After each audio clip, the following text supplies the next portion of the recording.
কুরবানি ঈদকে সামনে রেখে গরুর মাংসের রেসিপি নিয়ে আসলাম। আসসালামু আলাইকুম, কেমন আছেন সবাই? আশা করি ভালো আছেন। আলহামদুলিল্লাহ আমিও খুব ভালো আছি। আজকে আমি এই কাঁঠালের বিচি দিয়ে গরুর মাংসটা রান্না করব। তার জন্য এখানে আমি গরুর মাংস নিয়েছি আর কাঁঠালের বিচিটা এরকম পরিষ্কার করে নিয়েছি।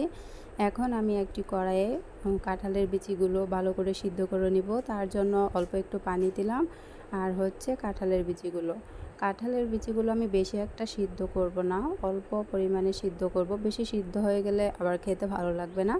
তার জন্য এখন আমি ঢাকনা দিয়ে ঢেকে দিব। কিছুক্ষণ ওয়েট করব কাঁঠালের বিচিটা সিদ্ধ হওয়ার জন্য। এইভাবে কাঁঠালের বিচি দিয়ে গরুর মাংসটা রান্না করলে খেতে কিন্তু খুবই টেস্টি হয়। তার জন্য আমি এরকমটা করে আজকে রান্না করব।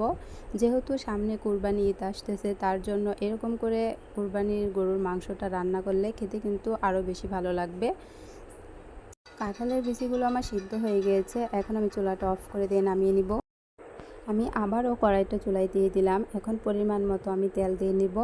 তেলটা একটু গরম হলে আমি কেটে রাখা পেঁয়াজগুলো দিয়ে দিব। আমি মাংসতে পেঁয়াজ বাটাটা ইউজ করব না, তার জন্য এরকম করে কুচি করে পেঁয়াজ কেটে নিয়েছি। এখন পেঁয়াজটা ভালো করে ভেজে নিব। পেঁয়াজটা ভালো করে ভেজে গরুর মাংসটা রান্না করলে আরও ভালো লাগবে। তার জন্য আমি এরকম করে পেঁয়াজটা একটু ভেজে নিচ্ছি।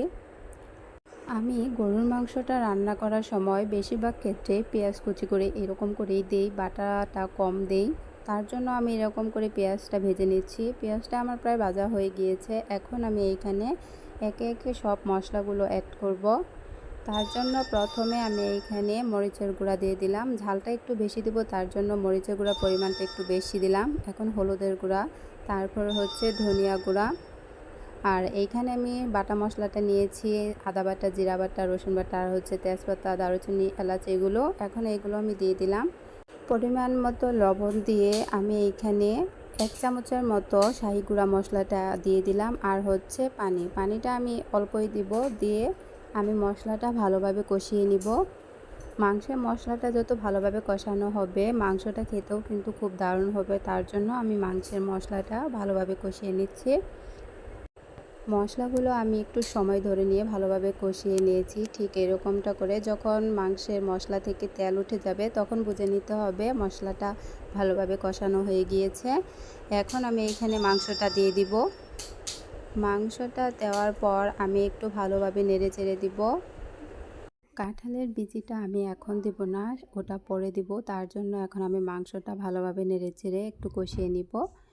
মাংসটা কষানোর জন্য আমি এইখানে পরিমাণ মতো পানি দিয়ে নিব। পানিটা দিয়ে আমি মাংসটা একটু সময় ধরে নিয়ে কষিয়ে নিব। মাংসটা যত ভালোভাবে কষানো হবে মাংসের ভিতরে মশলাটা ভালোভাবে অ্যাড হবে। তার জন্য আমি মাংসটা ভালোভাবে কষিয়ে নিব। তার জন্য ঢাকনা দিয়ে ঢেকে দিলাম।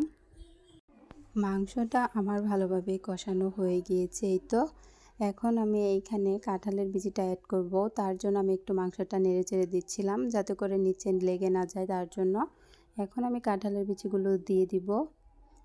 কাঁঠালের বিচি দিয়ে এইভাবে গরুর মাংস খুব কম সময়ের মাঝে রান্না করা যায়, তেমন একটা ঝামেলা হয় না। এই রকম করে গরুর মাংসটাও রান্না করা যায়, আবার এই গরুর মাংসটা কাঁঠালের বিচি ছাড়াও রান্না করা যায়। যেহেতু সামনে কোরবানি ঈদ আসতেছে, তার জন্য আমি ভাবলাম এরকম করে কাঁঠালের বিচি দিয়ে গরুর মাংসটা রান্না করি। আমি অল্প একটু পানি দিয়ে আমি আবারও কাঁঠালের বিচি আর গরুর মাংসটা ভালোভাবে কষিয়ে নিব। তার জন্য এখন আমি ঢাকনা দিয়ে ঢেকে দিচ্ছি। গরুর মাংসটা আমার ভালোভাবে আবারও কষানো হয়ে গিয়েছে। আমি 2 থেকে 3 বার মতো গরুর মাংসটা আমি কষিয়ে সবসময় রান্নার চেষ্টা করি। এই তো গরুর মাংসটা আমার ভালোভাবে কষানো হয়ে গিয়েছে। এখন আমি ঝোলের জন্য পানিটা দিব। অতিরিক্ত পানি আমি এখানে অ্যাড করব না, যেহেতু মাংসটা আমার আগে থেকে ভালোভাবে সিদ্ধ হয়ে গিয়েছিল। তার জন্য এখন আমি ঢাকনা দিয়ে আমি আবারও ঢেকে দিব আর রান্নাটা শেষ হওয়া পর্যন্ত অপেক্ষা করতে থাকবো। গরুর মাংস অনেকভাবে রান্না করে খাওয়া যায়, আর যেহেতু এখন কাঁঠালের সিজন আর সামনে কোরবানি, তার জন্য এরকম করে কাঁঠালের বিচি দিয়ে গরুর মাংসটা আমি রান্না করছি। আপনারা চাইলে এরকম করে বাসায় কাঁঠালের বিচি দিয়ে গরুর মাংস রান্না করে দেখতে পারেন। রান্নাটা আমার প্রায় হয়ে গিয়েছে। কাঁঠালের বিচি আর গরুর মাংসটা খুব সুন্দরভাবে সিদ্ধ হয়ে গিয়েছিল। এই তো রান্নাটা আমার হয়ে গিয়েছে। এখন আমি চুলাটা অফ করে দিয়ে নামিয়ে নিব। এরকম করে গরুর মাংস যদি কাঁঠালের বিচি দিয়ে রান্না করা হয় জিভে লেগে থাকবে। কাঁঠালের বিচি দিয়ে গরুর মাংসের রেসিপিটা আমার রান্না একদম কমপ্লিট। আজকে আমার এই গরুর মাংস কাঁঠালের বিচি দিয়ে রান্না করার রেসিপিটা আপনাদের কেমন লাগলো অবশ্যই কমেন্টে জানাবেন। আর আমার চ্যানেলে নতুন নতুন ভিডিও পেতে অবশ্যই আমার চ্যানেলটি সাবস্ক্রাইব করে আমার পাশে থাকবেন। আল্লাহ হাফেজ।